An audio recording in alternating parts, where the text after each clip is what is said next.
ఇవాళ తెలంగాణలో 130 మంది మావోయిస్టులకు లొంగిపోయిన వారి ఆర్థిక ఆరోగ్య భద్రతకు భరోసా కల్పిస్తున్నామన్నారు సీఎం రేవంత్ రెడ్డి. ఇంకా అజ్ఞాతంలో ఉన్న మావోయిస్టులు జనజీవన స్రవంతిలోకి రావాలని పిలుపునిచ్చిన సీఎం గణపతి లొంగిపోవాలని కోరారు. మావోయిస్టులపై నమోదైన కేసుల ఎత్తివేతపై ప్రభుత్వం సానుకూలంగా ఉందని తెలిపారు. రాజకీయాలపై స్పందించిన రేవంత్ పార్టీలో చేరడం చేరకపోవడం వారి ఇష్టమన్నారు. 2024 తర్వాత 721 మంది నక్సలైట్లను దాదాపుగా 250కి పైగా ఆయుధాలను నక్సలైట్లు సరెండర్ అయినప్పుడు ప్రభుత్వానికి అప్పగించడం జరిగింది. సరెండర్ అయిన నక్సలైట్ల చట్ట పరిధిలో వాళ్లకు ఏవేవైతే రివార్డ్స్ ఉన్నాయో రిహాబిలిటేషన్ కు సంబంధించి ప్రభుత్వం ఏదైతే హామీ ఇచ్చిందో వాటన్నిటిని అమలు చేస్తాం. తెలంగాణ రాష్ట్ర ప్రభుత్వం విజ్ఞప్తి చేస్తుంది. ముప్పాలపు లక్ష్మణరావు గారు అలియాస్ గణపతి గారితో సహా, ఎందుకంటే కొండపల్లి సీతారామయ్య గారి తర్వాత నక్సలిజంలో అంత గుర్తింపు, ప్రజల యొక్క గుర్తింపు ఉన్న వ్యక్తి గణపతి గారు. 75 సంవత్సరాల పైగా వారి వయసు ఉండొచ్చు.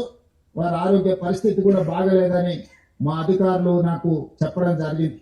వారి ఆరోగ్యానికి, వారి ప్రాణానికి వారు సరెండర్ అవుతే తెలంగాణ ప్రభుత్వం పూర్తిగా రక్షణ కల్పిస్తుంది. కలిగిన కేసులతో ప్రభుత్వం సానుకూలంగా స్పందిస్తుంది. దాంట్లో ఉన్న క్రిమినాలిటీ కానీ, మర్డర్ కేసెస్ కానీ, ఇతర తీవ్రమైన నేరాలు ఉంటే ప్రభుత్వాలు ఎత్తేసినా కూడా న్యాయస్థానాలు ఊరుకోవు. కాబట్టి ఆ case by case, person by person కేసులను పరిశీలించడం జరుగుతుంది. అవసరం అనుకుంటే దానికి ఒక ప్రత్యేకమైన కమిటీని ఏర్పాటు చేస్తాం. ఒక్కొక్క కేసును, ఒక్కొక్క వ్యక్తి యొక్క ఆ కేసు తీవ్రతను బట్టి ప్రభుత్వం చర్యలు తీసుకుంటే ప్రభుత్వం సానుభూతితో ఉన్నది. సమస్యల్ని పరిష్కరిస్తాము. కేసులు ఏమైనా ఉంటే చట్ట పరిధిలో ఎత్తేయడానికి అవకాశం ఉన్న కేసులను ఎత్తేయడానికి ప్రభుత్వం సిద్ధంగా. జీవితంలో ప్రత్యక్ష రాజకీయాలకు వస్తారా, లేకపోతే కుటుంబ సభ్యులతో శాంతియుతంగా గడుపుతారా అనేది వాళ్ళ యొక్క స్వేచ్ఛ. ఎవరైనా ఇప్పుడు సీతక్క ఉన్నారు, రాష్ట్రంలో మంత్రిగా ఉన్నారు, అట్లానే చాలా మంది సానుభూతి పరులు గతంలో పనిచేసిన వాళ్ళు ప్రజా జీవితంలోకి వచ్చారు, ప్రజాప్రతినిధులు అయ్యిండ్రు. కాబట్టి ఎవరి ఇష్టం వాళ్ళది, వాళ్ళ స్వేచ్ఛ వాళ్ళకు ఉన్నది.